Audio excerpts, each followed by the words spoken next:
그리스도 예수께서 우리 인생들을 찾기까지 우리는 절망 가운데서 탄식하며 지내고 있었습니다. 그리스도께서 성육신하시어 우리를 찾아오심으로써 비로소 우리는 생명을 얻고 진정한 삶의 의미를 찾게 된 것이죠. 그러기에 종교개혁자 마틴 루터는 그리스도는 율법과 죄와 죽음을 말살해버리는 해독제와 같으며 신자들이 이 땅에서 사는 동안은 모든 불행에서 완전히 벗어나지 못한다고 할지라도 의로워지고 구원을 받을 수 있도록 하는 구원의 의사가 되신다라고 이야기를 하였습니다. 그렇습니다. 정녕 우리 인생은 예수님을 만나기 전까지는 아무것도 아니었습니다. 우리는 그 사실을 인정해야 하는 것이죠. 그러한 점에서 이 땅에 예수 그리스도께서 오셨다. 그리스도의 성탄은 우리 인생들에게 있어서 참된 복이요 은혜이다 라고 할 수가 있는 것입니다. 첫 번째, 예수님은 죄로 어두운 땅에 참 빛으로 오셨습니다.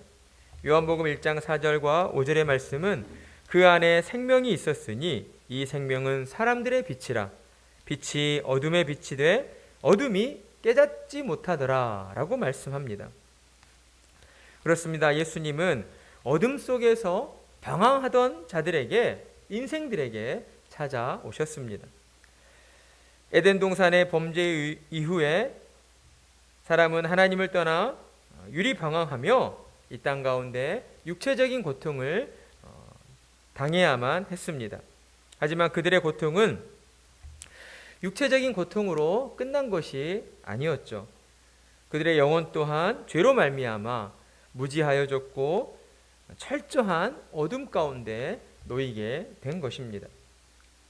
이러한 절망적인 모습에 대하여 사도 바울은 에베소서 5장 8절의 말씀으로 너희가 전에는 어둠이었다라고 단언하고 있는 것을 보게 됩니다. 죄로 인하여 영적인 어둠에 빠진 인간이 행하는 그 모든 일들은 결국 하나님을 반역하는 일이요 육체적으로 온갖 부패와 타락에 빠져드는 일뿐이었습니다. 이러한 인생들의 결국은 무엇이겠습니까? 죽음이요 영원한 절망 가운데 빠지고 마는 것이죠. 그런데 예수님께서 바로 이같이 절망적인 인간들을 돌아보셨다라는 것입니다. 그리하여 예수님께서 하늘의 영광 보좌를 버리시고 친히 인간의 몸을 입으시고 이 땅에 내려오신 것이죠. 죄 없는 분이 죄인의 자리로, 영광의 왕이 죄악의 노예들이 사는 거친 세상으로 찾아 내려오신 것입니다. 이것이 바로 우리를 사랑하시는 그리스도의 사랑입니다. 두 번째로 예수님은 빛과 진리로 어둠을 몰아내시기 위해 오셨습니다. 예수 그리스도께서는 인간의 몸을 입고 이 땅에 오셨지만 범죄하여 영적으로 어두워진 인간들과는 전혀 다른 존재였습니다. 예수님은 어두움에 속한 자가 아니라 도리어 그 어둠을 몰아내시는 참 빛이셨다라는 것이죠. 사도 요한은 이 같은 사실에 대하여 요한복음 1장 9절에서 10절 말씀으로 참 빛, 곧 세상에 와서 각 사람에게 비추는 빛이 있었나니 그가 세상에 계셨으며 세상은 그로 말미암아 지은 바 되었으되 세상이 그를 영접하지 못하였고 라고 증언하는 것을 볼 수 있습니다. 참 빛으로 우리 가운데 예수님이 찾아오셨지만 짙은 어둠 가운데 살고 있던 인간들은 참 빛이신 예수 그리스도를 받아들이지 못했습니다. 오히려 그 빛을 반대하고 거역했던 것이죠. 그러나 예수님께서는 비록 세상이 반대하고 어둠의 주관자인 사탄이 예수님을 적극적으로 핍박한다 할지라도 이 땅에 참 빛과 참 생명을 전해 주셨습니다. 그리하여 당신으로 인해 수많은 생명들이 진리를 깨닫고 영원한 생명의 세계로 나아갈 수 있도록 길을 열어주신 것이죠. 그리고 또한 두 번째로 예수님은 죽음의 땅에 참 생명을 가지고 오신 분이었습니다. 요한복음 6장 35절의 말씀을 보면 예수께서 이르시되 나는 생명의 떡이니 내게 오는 자는 결코 줄이지 아니할 터이요 나를 믿는 자는 영원히 목마르지 아니하리라 라고 말씀하셨습니다. 예수님은 우리에게 참 생명을 주시기 위해 오신 분이었습니다. 죄로 타락한 인간들은 사망의 권세 아래에서 늘 신음하며 살 수밖에 없었습니다. 예수님은 이렇듯 사망의 권세 아래에 신음하던 인생들에게 찾아오신 것입니다. 예수 그리스도가 이 땅에 오시기 전에 이 세상을 한마디로 묘사한다면 무엇으로 묘사할 수 있을까요? 이것은 공동묘지와 같았다라고 묘사할 수가 있습니다. 다시 말하면 영적으로 모든 인생이 죽어 시체가 되어 있는 참으로 끔찍한 그러한 지경에 처해 있었다라는 것입니다. 그렇기에 온 세상은 죄악과 부패의 냄새로 진동했고 아름다운 생명의 향기라고는 전혀 찾아볼 수가 없었습니다. 물론 사람들은 자신의 외모를 치장하고 부와 재산으로 자신의 부끄러운 실상을 감추려 합니다. 하지만 그 모든 노력들은 결국 헛수고가 될 뿐이라는 것이죠. 왜냐하면 영적으로 죽은 그러한 시체에게 아무리 예쁘게 화장을 한다 해도 그 시체가 도로 살아날 수 있는 것은 아니었기 때문입니다. 아무리 노력하고 힘쓸지라도 결국에는 죽음으로 귀결되는 이처럼 절망적인 인생들에게 만왕의 왕이신 그리스도께서 우리에게 친히 찾아와 주신 것입니다. 그리고 그 인생들의 죽음을 대신하여 십자가 위에서 친히 죽으신 것입니다. 예수님은 생명의 능력으로 사망 권세를 무찌르셨습니다. 그리스도께서는 사망 권세 아래 신음하던 인간의 모습을 하시고 이 땅에 오셔서 그들의 아픔에 깊이 동참하셨습니다. 하지만 그렇다 하여 그리스도께서 죄 아래 머물렀다라는 말은 아닙니다. 예수님에게는 전혀 죄가 없으셨습니다. 예수님은 순결한 육체를 가지고 이 땅에 오셨기 때문입니다. 그리고 영원한 생명을 가지고 우리에게 찾아오셨습니다. 그리하여 모든 인간들을 대신하시는 대속제물이 되기에 합당하셨던 것입니다. 사도 요한은 이러한 그리스도의 모습을 바라보면서 보라 세상 죄를 지고 가는 하나님의 어린 양이로다 라고 힘주어 말씀하였습니다. 그리스도는 인류의 죄를 위해 십자가의 대속제물이 되셨습니다. 뿐만 아니라 인류에게 영원한 생명을 주시기 위해 장사된 지 사흘 만에 무덤에서 부활하신 것입니다. 정녕 그러니 그리스도의 십자가는 오늘 그분을 믿는 우리들에게 있어 구원의 증표요, 또한 그분의 부활은 장차 우리들의 부활의 확실한 보증이 된다라고 할 수 있습니다.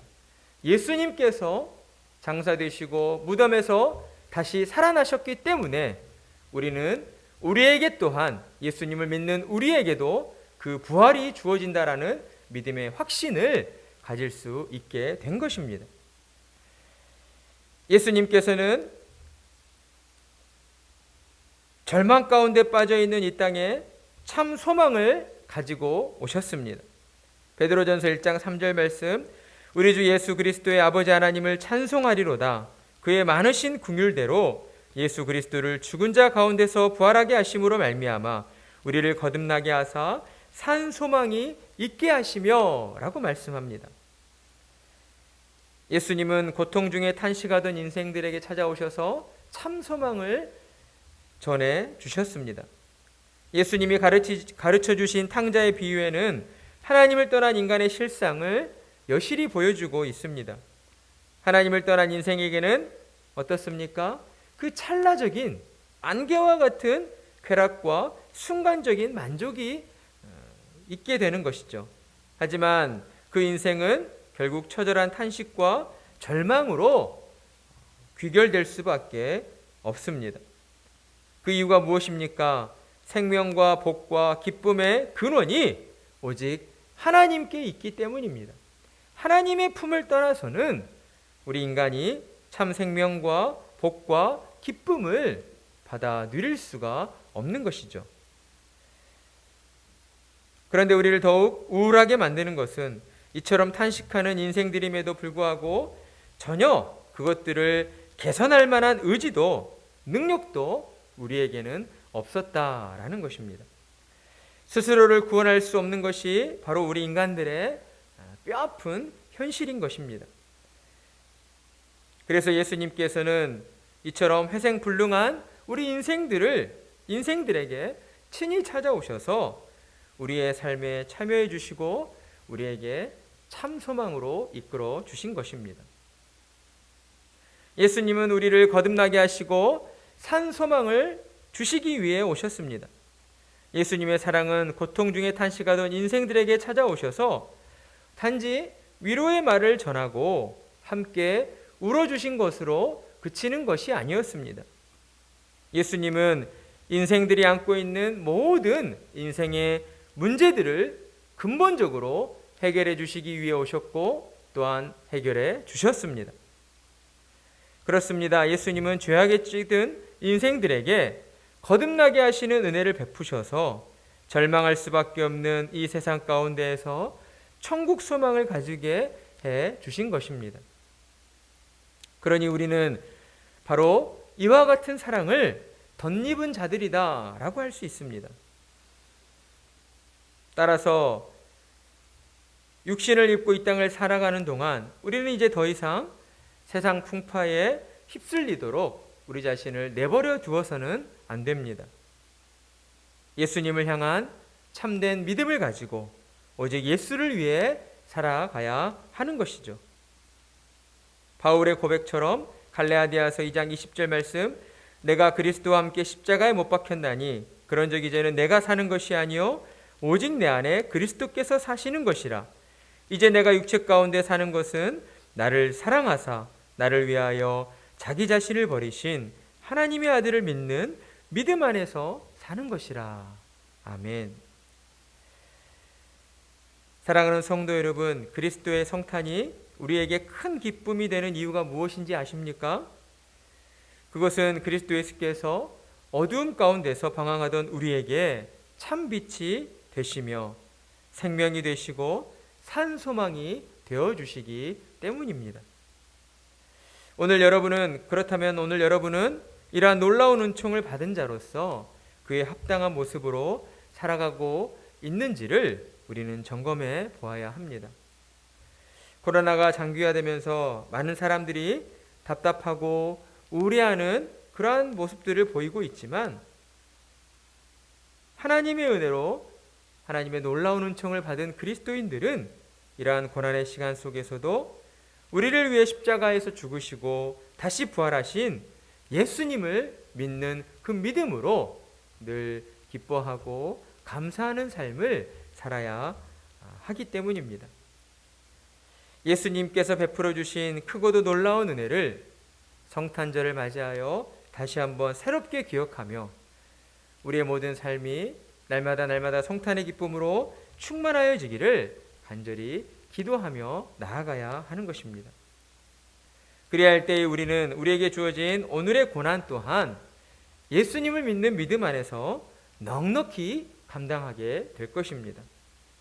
우리를 죄에서 구원하시고 영생을 주시기 위해 당신의 모든 걸 희생하신 그 예수님을 우리가 더욱 온전한 믿음으로 바라볼 때에 우리는 우리의 모든 삶 속에서 예수님으로 인하여 더욱 기뻐하고 더욱 감사하고 또한 평화를 잃지 않는 그러한 복된 인생들을 살아가게 되는 것입니다.